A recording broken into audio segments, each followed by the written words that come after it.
Selamat malam, Assalamualaikum warahmatullahi wabarakatuh. Baik, teman-teman ini eh, sesuai meeting terakhir, pertemuan pertama, bukan terakhir. Waktu kita sesi pertama kemarin, karena recordingnya gagal, nih saya ingin menyampaikan ulangan sedikit ya mengenai waktu pembukaan dari sesi restrukturisasi keuangan.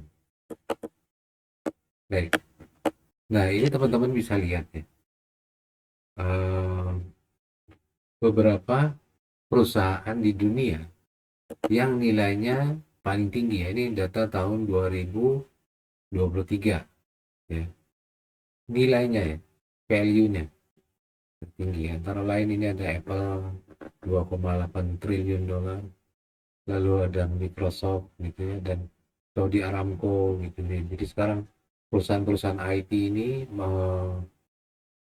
ini ya, agak mendominasi gitu ya. Dulu Aramco ini termasuk yang paling besar ya, sekarang mungkin peringkat 3 gitu. Juga ada Exxon gitu yang dulu cukup besar. Nah ini ya nilainya mungkin sekarang. Ini nilai dari suatu perusahaan. Ya. Nah ini teman-teman bisa bandingkan gitu ya. Sebelah kiri ini adalah bank terbesar. 10 bank terbesar di Asia Tenggara. Ya. Berdasarkan apa? Berdasarkan nilainya. Berdasarkan nilai besar ya menurut Forbes. Sementara yang di sebelah kanan ini adalah 12 bank terbesar di Asia Tenggara berdasarkan total asetnya ya, berdasarkan total aset.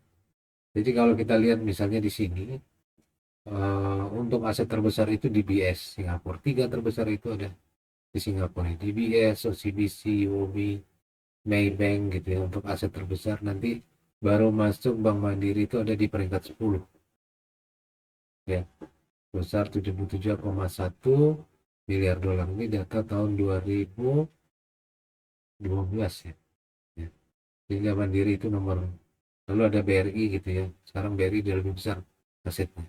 Cuma saya ingin membandingkan sebetulnya dengan nilainya. Kalau nilai terbesar, di sini ada DBS, nomor satu sama gitu ya dengan asetnya. Tapi nomor duanya ada BCA. Ya. Jadi BCA, walaupun asetnya mungkin tidak masuk dalam 10 besar waktu saat itu ya, tapi nilainya ini adalah nomor dua terbesar. Ya. Lalu di sini ada Bank BRI, nomor 5. Mungkin di asetnya waktu itu nomor 12. Tapi secara nilai dia lebih tinggi dari Bank Mandiri. Mandiri yang di sini nomor 10 saat itu, tapi secara nilai pasar itu nomor 6. Jadi nilainya belum tentu tercermin dari total aset. Gitu ya. Bisa saja suatu perusahaan itu asetnya sangat besar gitu ya, tapi nilainya lebih rendah. Dinilai oleh siapa? Oleh pasar. Berdasarkan nilai apa? Nilai kapitalisasi pasar atau market cap. Nah, gambaran aja sederhananya, nilai kapitalisasi pasar itu adalah perkalian dari harga saham saat itu dikalikan dengan jumlah saham yang beredar saat itu. Jadi BCA ini luar biasa sekali ya. Di 2024 malah menjadi salah satu brand terkuat ya untuk bank gitu ya di Asia Pasifik atau dunia, saya lupa. Tapi ini brand terkuat. Jadi kalau nilai, mungkin aset BCA tidak lebih besar gitu ya. Tapi pasar menilai bahwa BCA ini untuk nilainya, nilai nilainya itu perusahaan yang peringkat 2 di Asia Tenggara. Berarti nilainya lebih mahal dari BRI dan lebih mahal dari Bank Mandiri. Lebih mahal dari OCBC, lebih mahal dari UOB.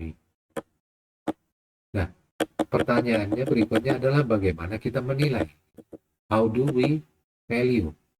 Kalau dalam kehidupan sehari-hari, teman-teman, bisa jadi kita menghadapi seperti ini. Untuk kategori barang yang sama, contoh ini celana jeans gitu ya. Waktu itu Levi's itu misalnya dinilai harganya 1,7 juta rupiah.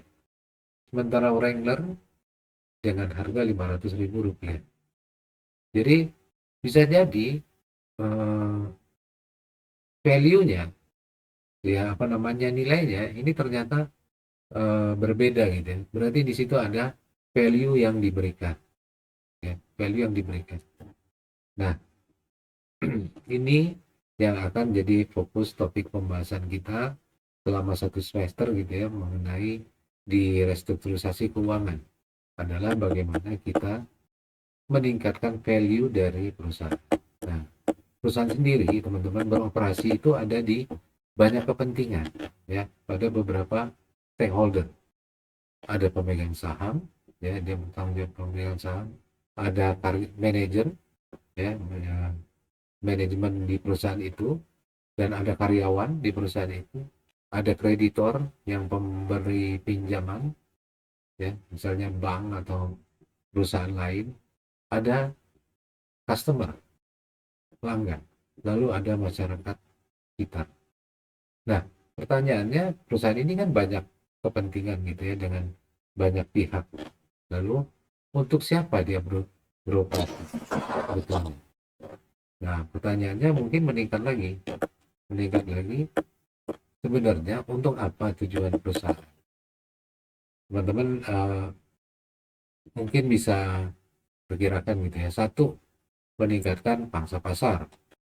Dua, menjaga karyawan, ya, menjaga penolakan dari karyawan. Ketiga, survival. Keempat, menciptakan kerajaan, ya, yang semakin besar. Lima, memaksimalkan laba atau memaksimalkan kekayaan pemegang saham. Nah, sebetulnya tujuan perusahaan yang mana? Ya, konteksnya tadi perusahaan itu beroperasi dengan banyak stakeholder ya, yang berkepentingan. Tapi tujuan perusahaan sendiri untuk apa? Ya. Jadi teman-teman jangan salah, bukan memaksimalkan laba, bukan meningkatkan target pasar, tetapi tujuan utamanya adalah memaksimalkan kekayaan pemegang saham dalam jangka panjang. Ya, jadi perusahaan itu beroperasi, dia akan melakukan keputusan-keputusan investasi, keputusan-keputusan proyek, dan pendanaan yang digunakan tujuannya untuk apa? Memaksimalkan kekayaan pemegang saham. Ya. Jadi seperti tadi itu, seperti misalnya BCA gitu ya, BCA itu dinilai oleh pasar, nilainya itu tinggi. Walaupun asetnya mungkin lebih kecil dari DBS, dari OCBC, dari Bank Mandiri, tapi nilainya itu nomor 2 di Asia Tenggara. Berarti yang diuntungkan siapa? Yang diuntungkan adalah pemegang sahamnya, pemiliknya gitu. Nah, mungkin teman-teman tanya, kenapa pemegang saham? Kenapa bukan yang lain? Mungkin kita kembalikan ke konsep awal ya. Pemegang saham atau pemilik perusahaan, ya,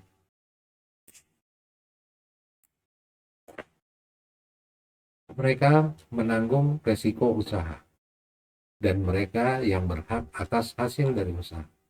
Risk bearer take the price. Jadi pemilik perusahaan, mereka terekspos pada kemungkinan perusahaan bisa bangkrut dan semua akan hilang. Kalau kita bandingkan dengan kreditur, pemberi pinjaman, apakah si pemberi pinjaman terekspos risiko bahwa pinjamannya akan hilang gitu? Enggak, tapi tanggung jawab itu kan akan tetap ada gitu. Tetap ada.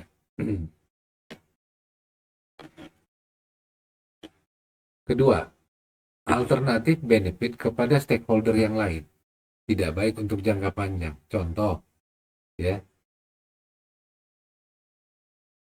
Jadi memberikan return yang lebih besar kepada pemegang saham itu lebih baik dibanding dengan stakeholder yang lain. Contoh, misalnya kita lebih memperhatikan kepentingan karyawan, ya. Return yang lebih besar bagi karyawan. Dalam jangka panjang ini tidak baik untuk perusahaan. Karena apa? Karena mungkin juga karyawan nanti tidak sejalan dengan tujuan dari perusahaan. Lalu yang ketiga adalah hak kepemilikan. Pemegang saham merupakan pemilik perusahaan. Mereka berhak atas setiap keuntungan yang dihasilkan. Apa sih maksudnya memaksimalkan kekayaan pemegang saham?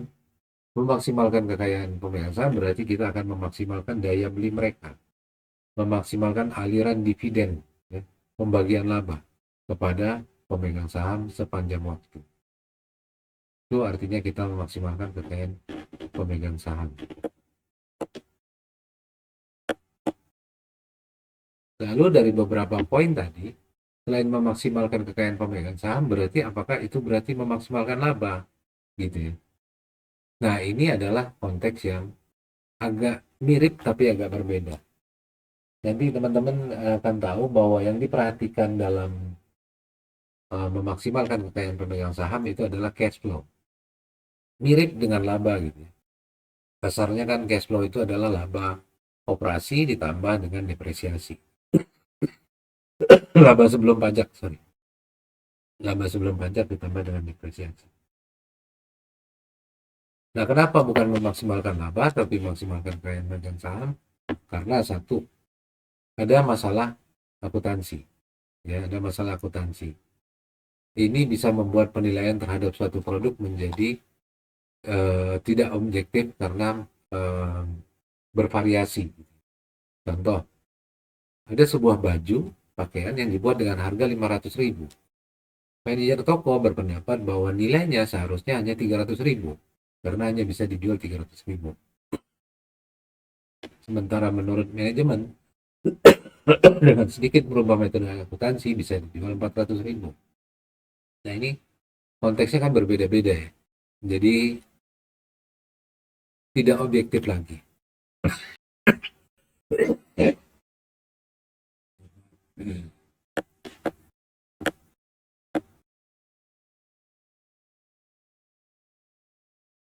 Yang kedua adalah masalah komunikasi. Jadi investor itu atau pemegang saham mereka sadar bahwa kalau mereka membeli saham itu berisiko. Jadi mereka akan selalu berusaha mencari tahu kondisi perusahaan ya, sebanyak mungkin. Tapi kalau perusahaannya enggan memberitahu ke pemegang saham, ya maka investor akan cenderung menghindar dari saham tersebut. Jadi masalah komunikasi dan citra ini jadi penting ya. Karena tanpa komunikasi bisa merugikan pemegang saham. Lalu yang ketiga, tambahan modal. Kalau misalnya ya teman-teman perkirakan gitu ya, misalnya pemegang saham ternyata menyuntikkan uang lebih banyak ke dalam modal perusahaan. Ya. Tapi perusahaannya hanya mempertahankan laba yang menjadi hak dari si pemegang saham. Ya. Misalnya modalnya sudah ditambah, tapi laba misalnya satu perusahaan, modal existing 100, labanya selama ini 25. Lalu pemegang saham menyuntikkan lagi menjadi 200 gitu ya. Tapi perusahaan mempertahankan laba hanya di 25. Ya, jadi bisa jadi labanya naik jadi 27 gitu ya. Nah, secara keuntungan perusahaan mungkin naik ya dari 25 jadi 27. Tapi return bagi pemegang saham akan turun. Ya. Selama ini saya investasi 100, saya dapat pengembalian 25 atau 25%. Sekarang saya investasi 200, saya dapat pengembalian 27 ya, atau 27 itu berarti sekitar 13,5%. Sekitar 13,5%.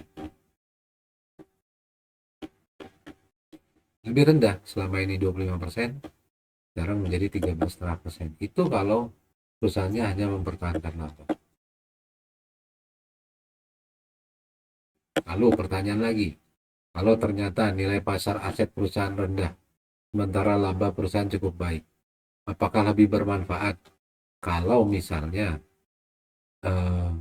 bagi pemegang saham usaha itu ditutup dan menjual aset perusahaan? Kalau terdapat kelebihan cash flow, apakah kelebihan itu lebih baik diinvestasikan kembali dalam perusahaan atau dikembalikan pemegang saham?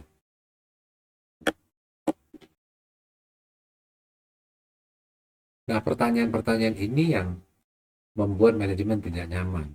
Ya, jadi memerlukan organisasi yang berbasis nilai atau value. Ingat tadi kita berusaha meningkatkan value dari perusahaan. Nah, value based management itu adalah menyatukan cara di mana saham dinilai oleh investor dengan strategi perusahaan, kemampuan organisasinya, dan fungsi keuangan. Yang utamanya adalah meningkatkan kekayaan pemegang saham. Jadi semua dikerahkan ke sana. Mulai dari strategi, dari sisi keuangan, dari kemampuan perusahaan. Adalah untuk meningkatkan kekayaan pemegang saham. Ya, tujuan utamanya dari value based management adalah memaksimalkan kekayaan pemegang saham. Lalu bagaimana cara menciptakan value? Ya, pertama harus ada komitmen, ya, kesadaran untuk meningkatkan kekayaan pemegang saham di seluruh organisasi. Terlepas dari siapa pemiliknya, apakah itu swasta atau pemerintahan gitu ya, tapi semua sadar bahwa komitmen mereka adalah meningkatkan kekayaan pemegang saham.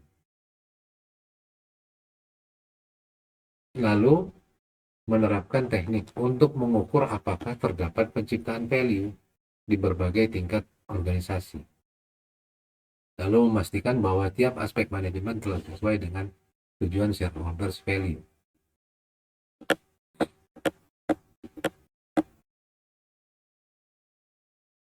Balik lagi sekarang, kenapa manajemen berbasis laba itu gagal? Ya.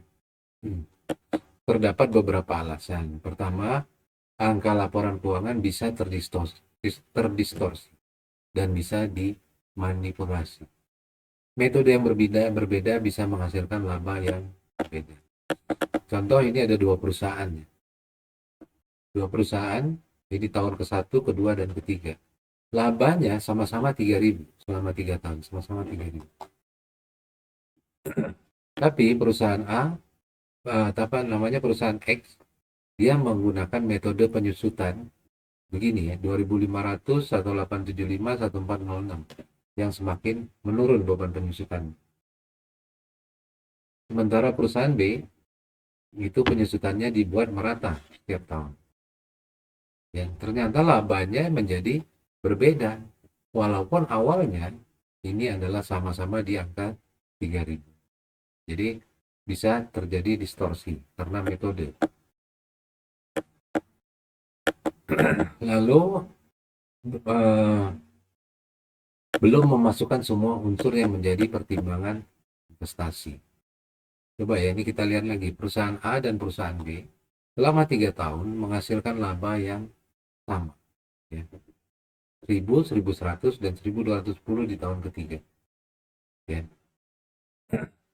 Tapi kalau kita lihat, sebetulnya perusahaan A menggunakan modal yang lebih kecil. Ini kita lihat nih. Peningkatan terhadap piutang, peningkatan terhadap inventory. Ya, perusahaan A hanya menggunakan 42 di tahun ketiga dan 63 di 63 untuk inventory. Sementara perusahaan B menggunakan 126 tambahan modal dan 105 tambahan modal untuk persediaan.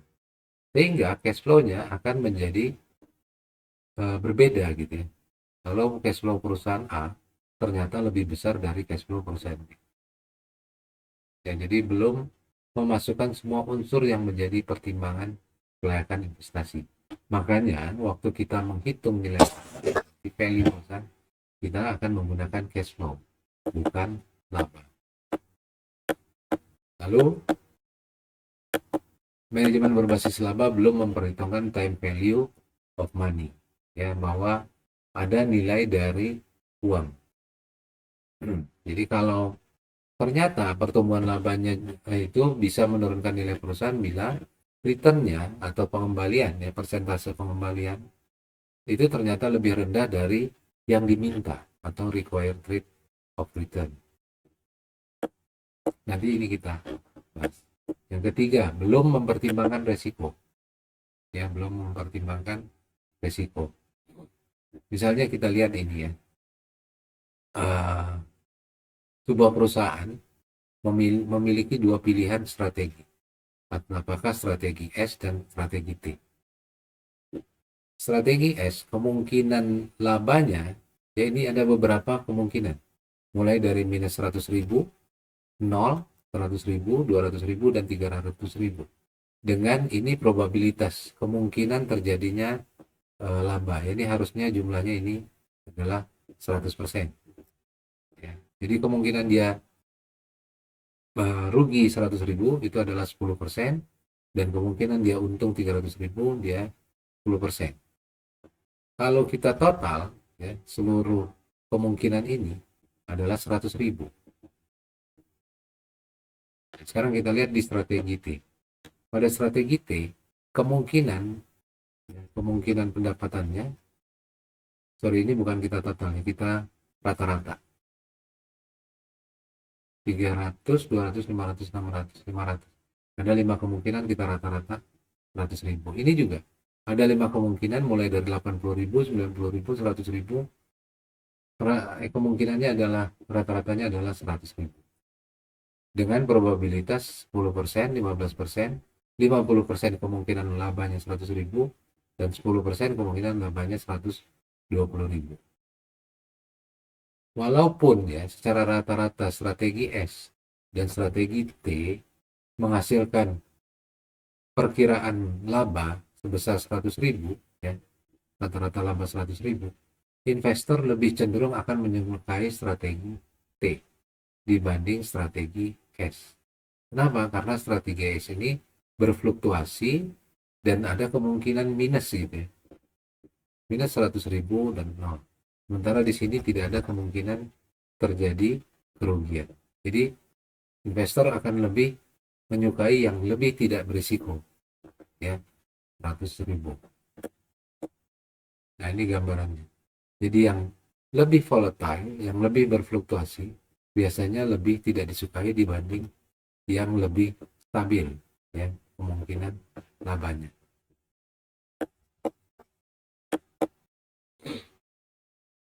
Lalu bagaimana caranya menciptakan value untuk setiap bisnis? Nah, value itu akan terjadi kalau tingkat pengembalian atau actual return lebih besar dari yang diminta atau required return. Contoh, saya berinvestasi misalnya untuk membuat sebuah kafe, ya, kafe dengan harapan saya bisa mendapat pengembalian sebesar 30% setahun. Ternyata pengembalian yang saya peroleh itu sebesar 40%. Kan ini lebih tinggi dari aktualnya 40%. Lebih tinggi dari yang saya minta 30%. Berarti saya mendapatkan tambahan value sebesar 10%. Ya. Nah, jadi value itu didorong oleh 4 faktor. Ya, 1, jumlah dana yang diinvestasikan. 2, jumlah return yang dihasilkan, aktual ya. Yang ketiga, required rate of return, return yang diharapkan. Dan yang keempat adalah periode rencana. Jadi semakin panjang mungkin nanti value-nya akan semakin besar gitu ya, kalau memang perusahaannya berhasil. Selisih antara actual dengan required, selisih antara return yang dihasilkan dengan return yang diminta, ini yang disebut dengan performance spread, ya, atau spread dari kinerja.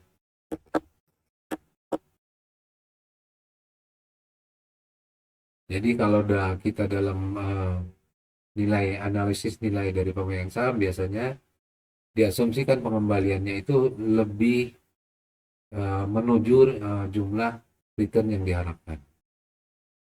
Kalau secara rata-rata di masa depan, setiap investasi itu akan hanya menghasilkan return yang minimum. Nah,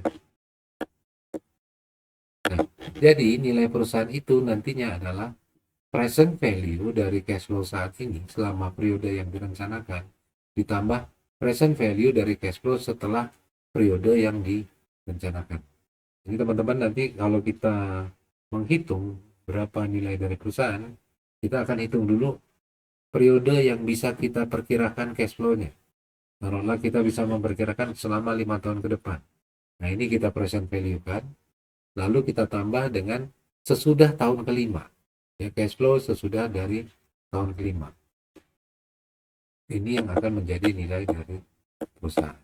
Balik lagi sekarang ke performance spread, bahwa ini apa tadi, ini adalah selisih antara return yang actual dikurangi dengan return yang disyaratkan atau required. Contoh, PT ABC mensyaratkan return sebesar 14% dengan investasi sebesar USD 1 juta. Ternyata actualnya returnnya ini adalah 17%. Ya, jadi kalau kita hitung berapa sih ada pertambahan nilainya dari investasi 1 juta ini, ada peningkatan value creation adalah dengan saat investasi ya 1 juta ini dikalikan dengan tingkat pengembalian aktual 17% dan tingkat pengembalian yang diminta 14%, atau 1 juta dikali 17 minus 14% sama dengan 30.000 ya. Semakin tinggi angka ini, maka pasar akan semakin menarik bagi kompetitor.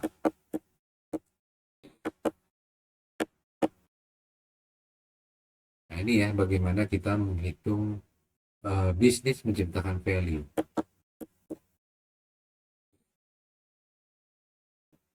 Oke, ini nanti aja kita bahas ya. Kita bahas nanti di sesi-sesi berikutnya bagaimana kita melakukan value perusahaan, nilai value perusahaan. Nah, ada 5 tindakan untuk meningkatkan value ya. Pertama, meningkatkan return dari modal yang existing. Betul nggak? Kayak tadi, ekspektasi 14, tapi kita usahakan dia bisa menghasilkan return sebesar 15%. 2, meningkatkan investasi pada unit-unit yang punya spread positif. Ya.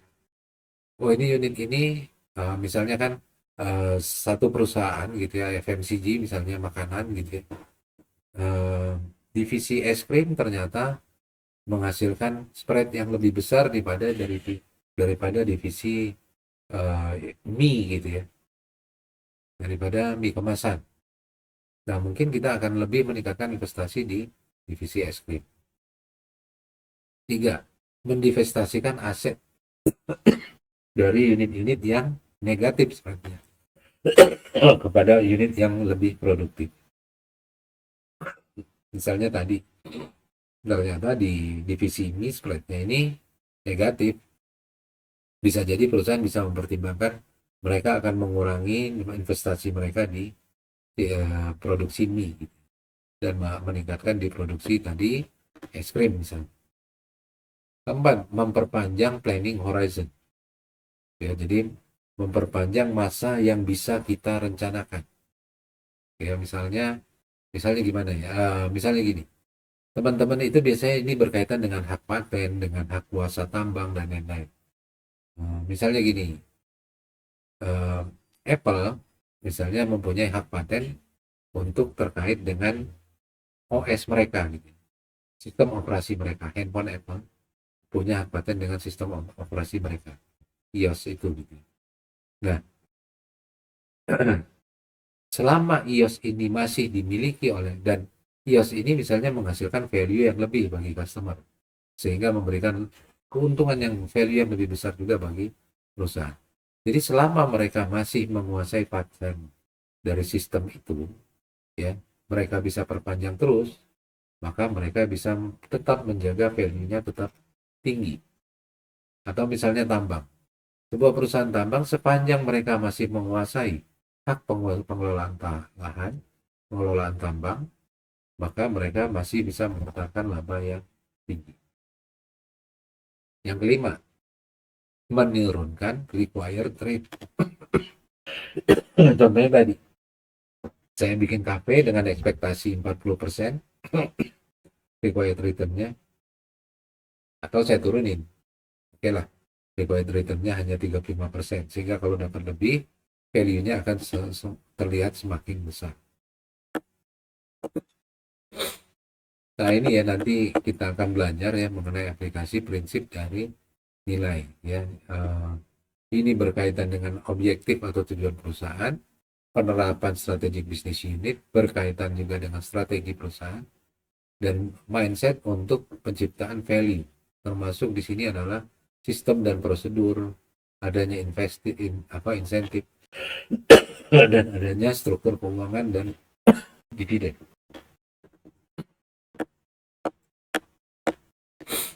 Nah, nanti aplikasinya gimana? Aplikasi yang umum digunakan, kita akan menggunakan discounted cash flow method. Ya, metode discounted cash flow di mana cash flow yang diperoleh akan didiskontokan ke saat ini ya, ke saat investasi itu dilakukan. Jadi menggunakan prinsip time value of money.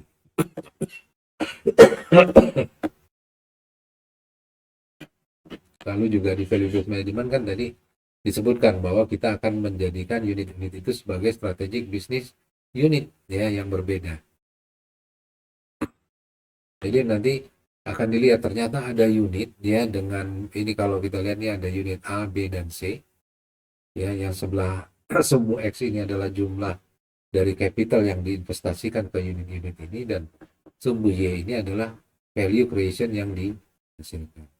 Contoh ini adalah unit A, dia bisa menghasilkan value yang paling tinggi walaupun alokasi modalnya lebih rendah dari perusahaan C. Dari unit C. Unit C ini alokasi modalnya paling besar tapi justru value-nya negatif gitu ya, masih rendah.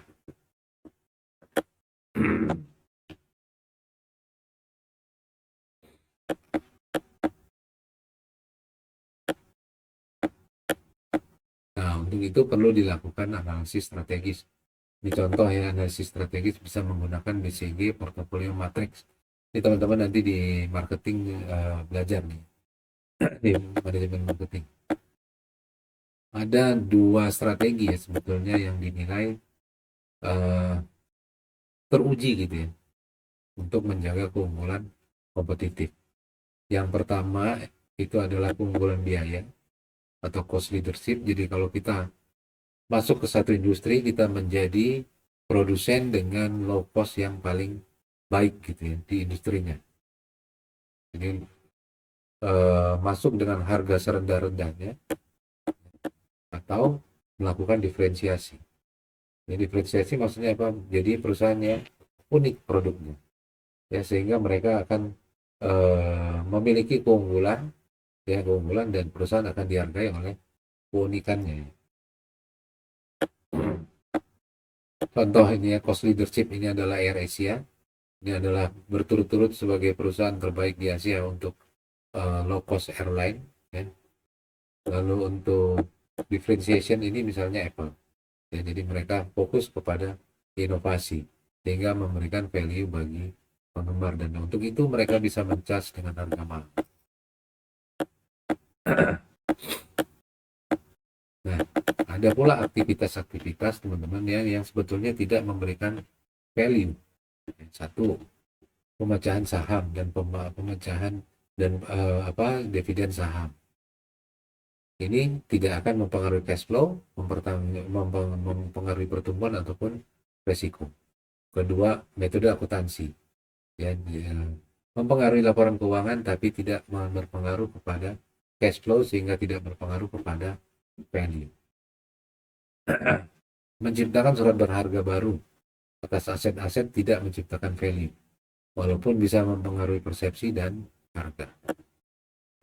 Nah, jadi secara besar teman-teman ya, restrukturisasi keuangan ini kita adalah berusaha meningkatkan value bagi pemegang saham ya. Fokusnya adalah pemegang saham. Kalau value perusahaannya meningkat, maka ini otomatis meningkatkan kekayaan si pemegang saham ya. Seperti tadi ya, BCA walaupun asetnya bukan yang terbesar di Asia Tenggara, tapi dia punya value yang paling besar di Asia, nomor 2 terbesar di Asia Tenggara. Oke. Secara definisi, restrukturisasi itu adalah perubahan substansial di struktur keuangan perusahaan untuk kepemilikan atau portofolio bisnis. Di mana perusahaan itu adalah nexus of contract, ada pemegang saham, ada kreditur, manajer, karyawan, dan supplier. Nah, restrukturisasi ini akan merubah kontrak-kontrak ini untuk meningkatkan value dari seluruh klaim yang ada. Ini by definisi restrukturisasi keuangan adalah satu set tindakan tegas yang diambil untuk meningkatkan daya saing perusahaan dan dengan demikian meningkatkan value. Menciptakan value creation sebagai pengelola kinerja unit bisnis individu, ya. Jadi tujuannya adalah mengubah perusahaan menjadi perusahaan yang bernilai tinggi bagi pemiliknya. Kebutuhan yang dilakukan dari restrukturisasi keuangan adalah fokus kepada kekuatan inti, ya, konsolidasi dalam skala ekonomi. Jadi kalau kita unggul misalnya tadi kita punya pabrik makanan, kita unggul di es krim, maka fokus kepada kekuatan inti kita. Lalu konsolidasi dan skala ekonomi, ya, juga memperluas, ya, skala ekonomi itu kan maksudnya adalah jangkauannya yang lebih besar, dan dengan demikian operasionalnya mungkin lebih efisien gitu ya. Lalu membangkitkan dan rehabilitasi unit yang sakit, mendapatkan suplai yang konstan dari bahan baku, melakukan restrukturisasi modal dengan menggunakan campuran dana dan hutang yang modal yang tepat, lalu meningkatkan kinerja korporasi setara dengan kompetitor.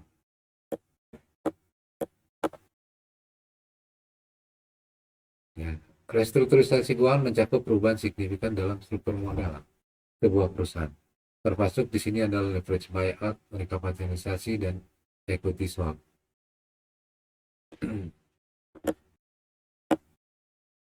Jadi gimana ringkasnya gitu ya? Ringkasnya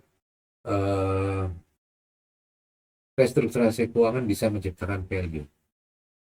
Ini teman-teman kalau belajar di akuntansi ya, ini kan kita ada di sisi kiri neraca itu adalah aset dan sisi kanan neraca itu adalah liabilities, ya, hutang dan modal, ya. Bagaimana kita menciptakan value? Satu, fix the business yang ada di sisi aset. Perbaiki bisnisnya yang di sisi aset sehingga menghasilkan cash flow yang lebih baik, lebih besar. Atau fix the financing. Ubah pembiayaannya. Apakah dengan menggunakan hutang atau dengan modal sendiri. Sehingga jadi struktur biaya modalnya akan lebih rendah. Sehingga akan meningkatkan value dari perusahaan. Oke. Jadi saya kira cukup ya untuk sesi ini. Nanti kita lanjutkan dengan sesi berikutnya secara lebih detail. Terima kasih. Assalamualaikum warahmatullahi wabarakatuh. Saya lupa merekam dari tadi itu. Lupa pencet recording. Ada yang mau komen? Silakan.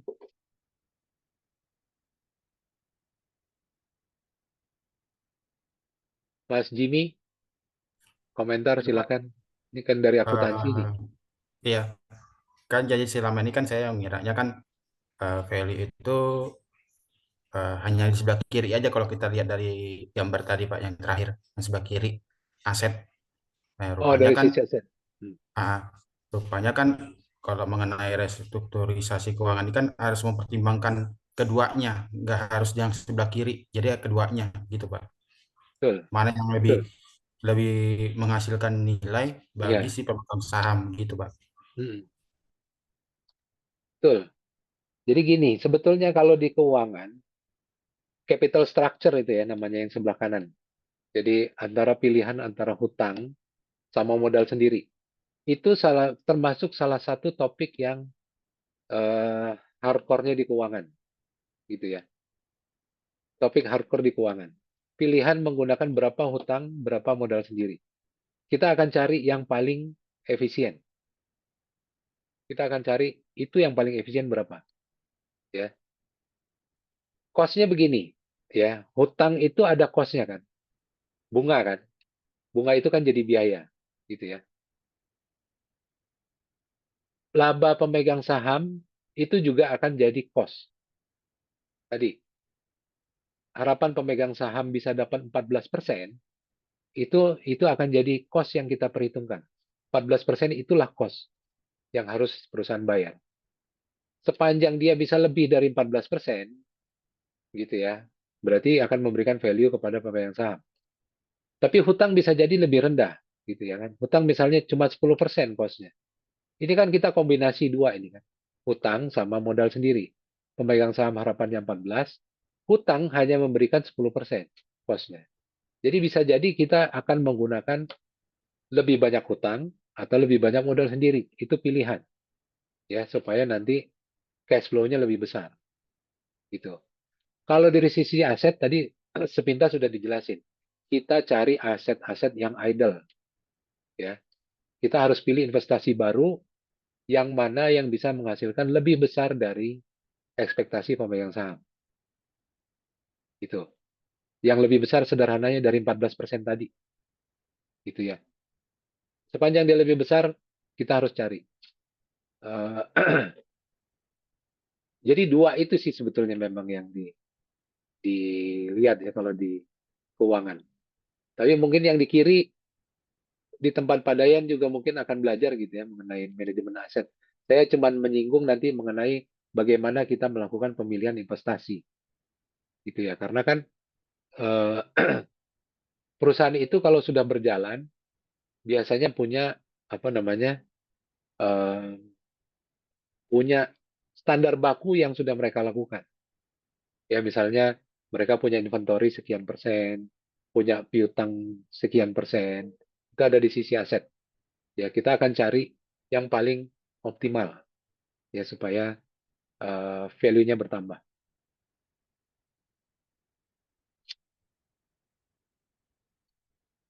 Yang lain ada yang mau tanya atau komentar? Silahkan. Agak panjang, agak pusing karena memang saya cerita dari ujung ke ujung. Ya, dari ujung ke ujung. Dan ini paralel sama kelasnya Pak Dayan sebetulnya. Pak Dayan kan mengajar ini ya, teori portofolio ya, teori Benar, Pak. portofolio atau manajemen keuangan umum ya, saya lupa. Tapi itu paralel jalannya. Mestinya kan apa ya, tempatnya Pak Dayan selesai dulu baru nyambung ke saya gitu. Tapi kalau di MM kan kita memang waktunya kan ngejar gitu ya. Jadi jalannya paralel. Kira-kira gitu. Silakan ada yang mau tanya atau komentar. Mbak Miriam nomor handphone saya udah ada. Udah ada ya? 08112221908. Ntar saya tambah di chat.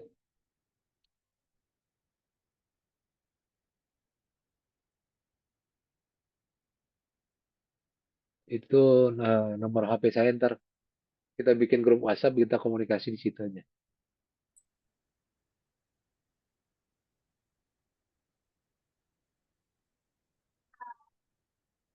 Sudah dibuat, Pak.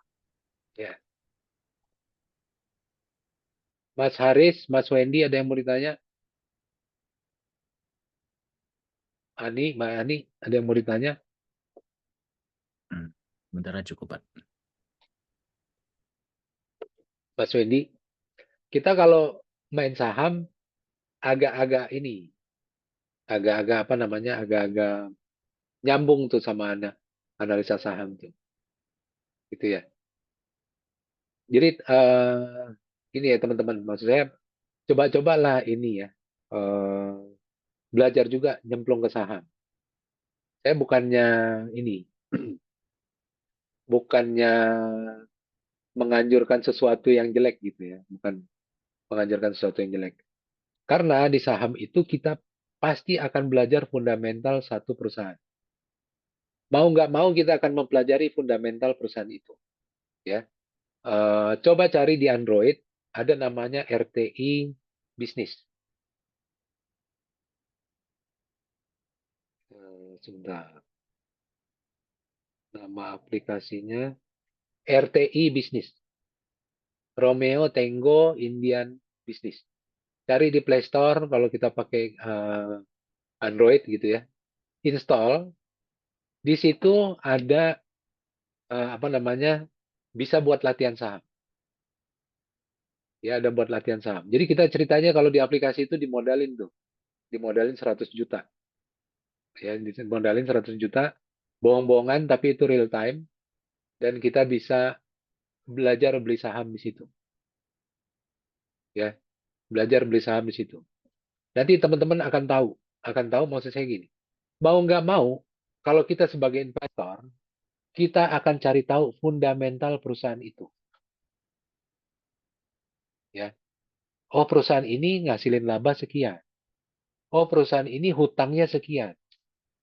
Mau nggak mau, semua investor ya yang berhasil, yang paling top di dunia lah Warren Buffett, yang paling top di Indonesia lah Lo Keng Hong gitu ya, Pak Lo Keng Hong, Pak Lo. Semua akan mempelajari fundamental dari perusahaan. Karena apa? Investor itu yang kita ngomong value tadi, ya, market cap tadi, value tadi. Market cap itu adalah nilai saham beredar dikali harga sahamnya saat itu di market, di pasar, di bursa.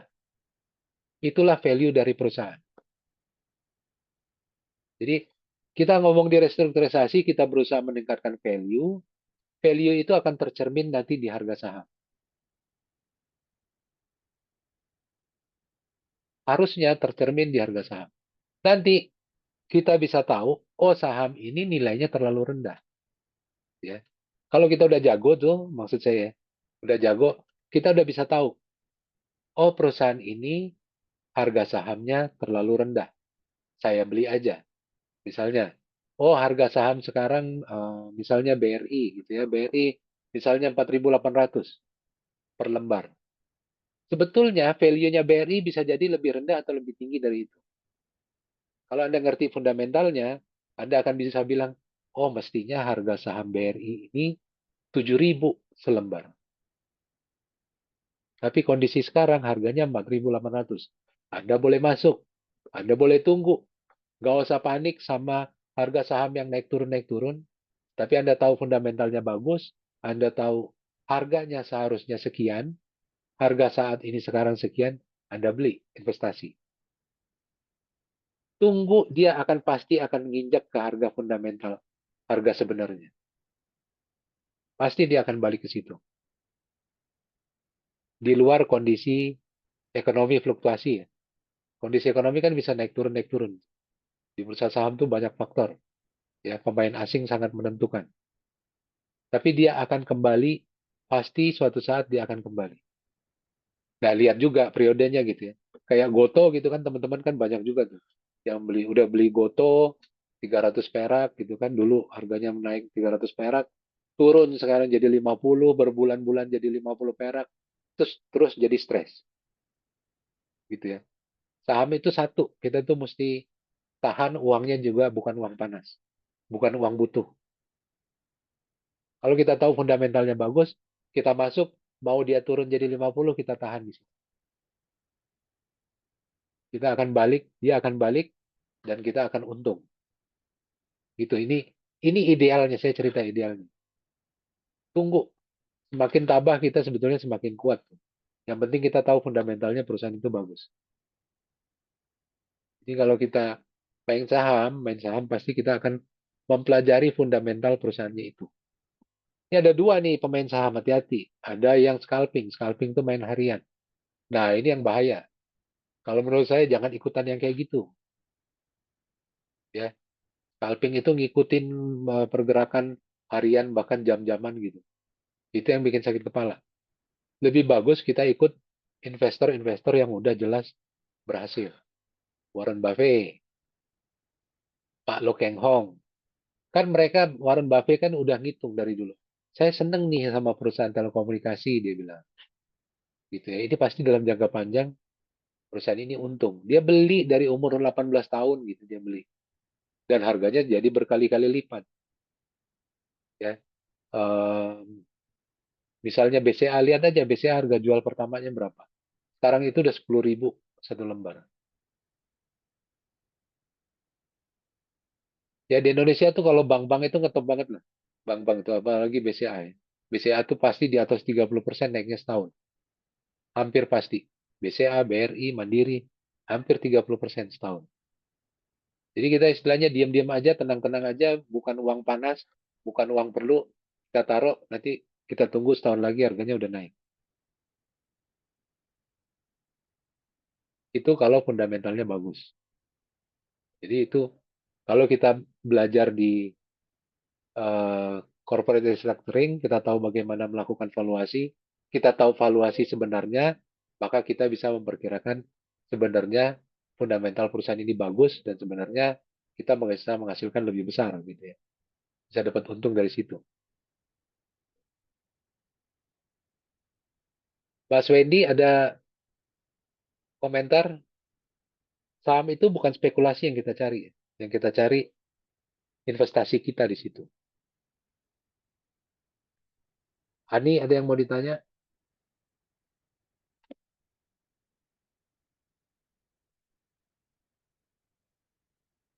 Oke, kalau nggak ada cukup ya, kalau nggak ada pertanyaan lagi, saya tutup aja untuk hari ini. Terima kasih. Selamat siang. Assalamualaikum warahmatullahi wabarakatuh. Kuisnya tolong dikerjain. Malam. Ya, Ya, Pak. Waalaikumsalam warahmatullahi wabarakatuh. Waalaikumsalam, Pak. Terima kasih Oke. Pak. Yuk, makasih. Terima kasih Pak.